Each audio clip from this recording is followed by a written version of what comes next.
Alex Penny, how's pre-season treating you? I think as a whole it's treating the lads well. It's good to come back together and you can feel the team chemistry this early on, so it's good, like building up to the season. But for me personally, it's going well so far and we just hope to keep building from there. Was there a greater itch to get going this year than most, given the gap between the two seasons?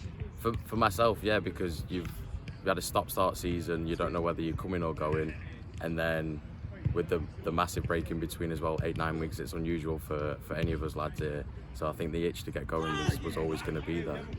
And I think for you in a Kidderminster shirt as well, when you consider the season before, you played maybe a couple of games and things stopped, and we played 17 in a whole season and then things stopped. So yeah, it feels like my whole career at Kidderminster has been stop-start. But no, I think for myself, I'm just eager to get going, get a full season under my belt here at the club, and I'm sure the lads feel the same way.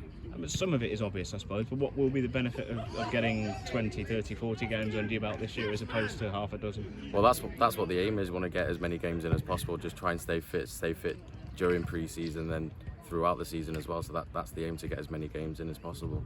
Well, it's a little bit edgy, I know, but we've got to talk about Sunday.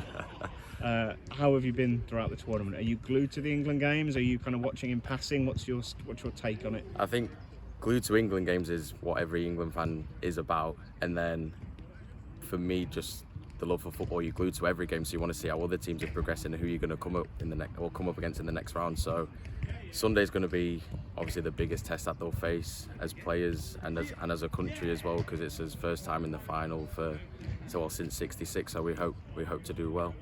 And because it is, like you say, such an unknown, like I don't think anyone here at the training ground this morning would have been even close to remembering '66, so it can't underplay that significance. Well, I mean, for everyone around now in the country, those who obviously didn't manage to see '66, like this is our time to see England in a final. Well, minus the women's in '09, but then for the men's team, we're going to be in a final, so it's good for everyone to get this experience and see what we'll see. Look forward to Sunday.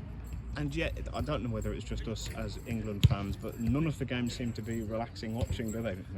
That feels like England in a whole. Like you feel like you're going to be on top, and then against any opposition, especially at the international level, anything can happen because you're against world-class players. So like goals are always going to be there no matter what. So as a team, you can see that they've been working like every other team would have been as well. So they've just got one more job to do, and that's Sunday. How do you see Sunday? Because the gaffer says he'd rather play Italy than Spain, but some say Italy are the best there are at the moment. What are your thoughts? If you're looking at statistics, Italy are looking at the best side of the minute because they're unbeaten in 30-odd games. So I think it's going to be a good test. I don't think anybody can say they'd rather pick and choose teams that they play against, because at the end of the day, it's a tournament. It's potluck. So whoever's better on the day, whoever turns up on the day, they're going to get the win. So looking into Sunday, it's just going to be another tough performance, and it's just one more job that they've got to get done. I know footballers are superstitious, but are you brave enough to predict a score? Not a chance. Not a chance. Because I know me. I know if I say one thing, it's going to be the other.